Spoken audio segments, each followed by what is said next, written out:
let's face it, pizza is one of the best foods on the planet, and I'm going to show you some of the key points that I think make dough really special. Let's go. Let's look at flour. The key thing you want to look at is what is the protein content. See this one here, 12 grams per 100. This one down here is 10.7.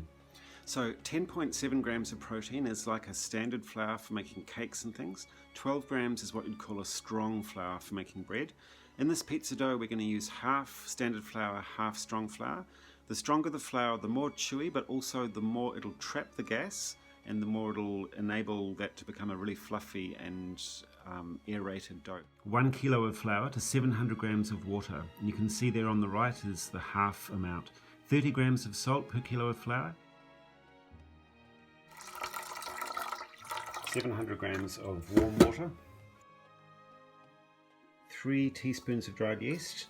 Put those in the warm water and just let them dissolve. We've added 1 kilo of flour, and you notice we weighed things rather than using cups. This makes it much easier to repeat or to make different ratios, like a bigger or smaller amount. You can just scale the quantity much easier than you can with cups. The first part is really just trying to get all the flour and water in contact with each other.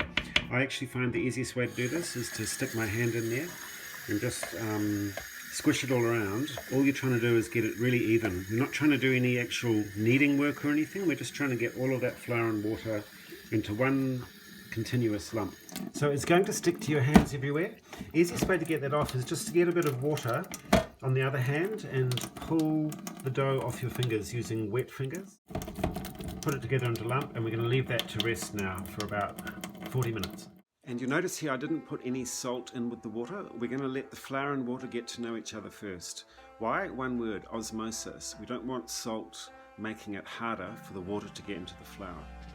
We'll just weigh the salt now, and then we'll put it aside for later once the flour and water have got to know each other properly. 30 grams, yes. Now the dough has had about 45 minutes to sit there and get to know the water. I'm going to, with a wet hand, poke it down on the top of it. Now we're going to add the salt. My favourite way of doing this is just to sprinkle the salt on top. Looks like a lot. I've actually done a slightly larger quantity of dough as well. And then with a wet hand, just start to squeeze that in. And we're really just going to squish that all in. You'll feel the dough start to change as the salt gets into it. It tightens up, it becomes like a firmer, more elasticy kind of feeling. Now that I'm working that salt in, I'm going to start doing stretch and fold, which is stretching the dough, folding it over. Stretch it out, fold it over. Stretch, fold. This is developing the gluten, and this is what's going to make the dough trap the gas and become a really nice pizza dough. So all we're going to do now for the next number of hours is about every half hour we're going to stretch the dough and fold it over like that. Once it's stretched and folded, we're just going to leave it there, cover it up for about half an hour to rest. It gets really like elasticy when you stretch it. You need to give it a chance to relax. And just a note on temperature, what we're really aiming for here normally is 27 degrees Celsius, which works out to around 80 Fahrenheit. And the main point of this is that if you can keep the temperature the same each time you make it, you'll get predictable, similar results next time.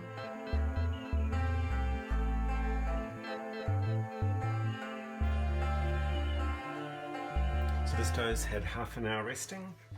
Once again, going to stretch, fold, spin around, stretch, fold over. Each time we do, the gluten is getting longer and stronger, and this is what makes really nice dough. I normally go around about maybe six times, 6 or 7 or 8, just until it's basically all had a good stretch and is starting to feel like elasticy, like it's pulling back again.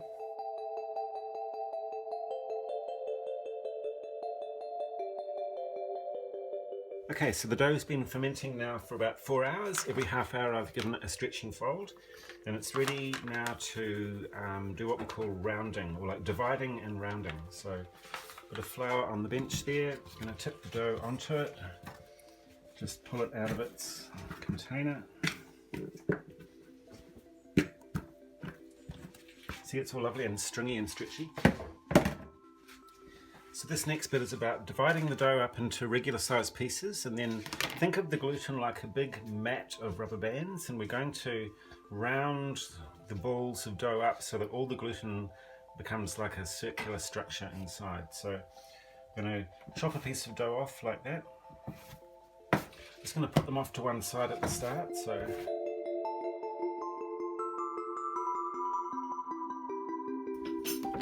Okay, so for each piece of dough, what we're going to do is pull the edges and tuck it in towards the center. Basically, we don't want too much flour underneath now actually either. We're going to pull that dough, tuck it in towards the center. Once we've got it there, we're going to make it into a lovely round shape. So I'll show you this the fast way, then I'll show it down in slow motion. So showing this a little bit more slowed down now. We're stretching, like before, stretching and folding, creating a circular result. Stretch, tuck, like that. You want a floury top so your hands don't stick, and you want the bottom to be not floury so that it sticks to the bench a little bit. That helps it to form up. And basically what we're doing is we're pushing it and letting it get tight. So you see how when we push it goes tight on that side, then we tuck it under, push it, tuck it under, push it, tuck it under, and you're basically rounding it up into a nice round shape. So what I like to do with this is to get one patch of the bench floury and one patch of the bench not floury. So it's good to have a scraper. This is just a plastic putty knife. It's like something you can scrape your bench with to keep it from being all covered in dough. And then we get the bottom of that piece of dough floury,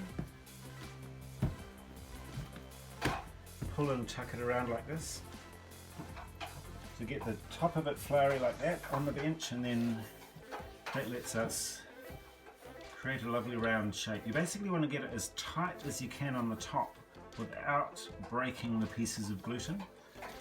So when you do it right, you'll see you get this lovely tight bubbly look, and then if we bring the camera down close and have a good look at it, you see you got these lovely little bubbles, and that's a sign as you're stretching the dough and getting that lovely, the air trapped in there is showing up really nicely. The pizza sauce I've made here has got olive oil, lots of fresh herbs like oregano, marjoram, basil, rosemary, and I've got tin tomatoes that were nice ones, but you could use really good fresh tomatoes, are great as well, or a mixture, and simmer it away for ages and ages, let all that flavour infuse. If you've made the dough salty, the sauce doesn't need to be too salty, but the main thing is to cook it down for a nice long time to let that flavour build.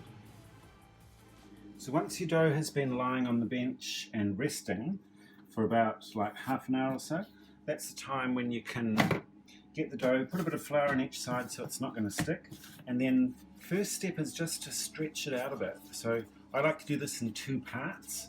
I don't want to do it all at once because the dough kind of resists. There comes a point where you stretch it a certain amount and it doesn't really want to stretch anymore. So once I've stretched it a bit, I normally just lie it on the bench there for a little while so it can rest.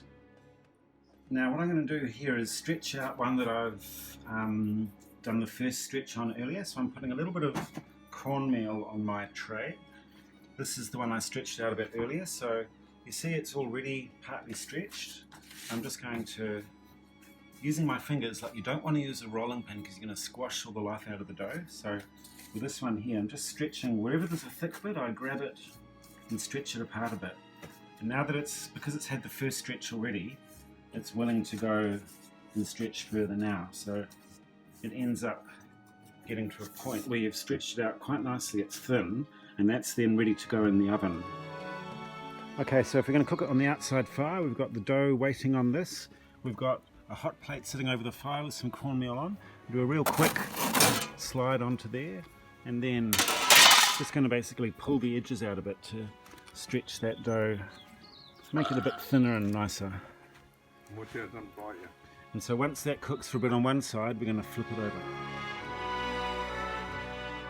So once the pizza's got a little bit brown on the bottom, we're going to flip it over. Then we've got the sauce here nice and hot right next to it. Spoon a bit of sauce on. It's always a balancing act. You don't want too much sauce, but enough to keep it moist, but not so much to make it super soggy. Because the sauce is really hot and the base has been cooked on that top side already, we're kind of good to go with that. I like to put a bit of basil on, so we'll running a bit short there, but that's all good.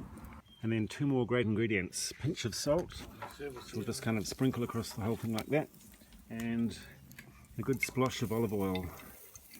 What we want to see, once that pizza has been on there a few minutes, when we zoom in close, we'll see that oil bubbling, and it'll show us that the heat's coming through and cooking it really well. I think we're still Okay, so about 2 minutes later, we're looking at there now, and that's a really good sight, bubbling crispiness. We look on the bottom of the pizza now. It's been going a couple of minutes. Starting to get a bit of brown, but we'll cook it longer till it's really crispy. Okay, so for this particular fire, the pizza's been on there about 5 or 6 minutes, and now when we look under there, we're getting a real crispy brown. That's what we want. Beautiful. Give it a couple more minutes and it'll be ready. So this is what you want with a pizza. You want a lovely crispy bottom, and when you bite into it, you should be able to hear it like this.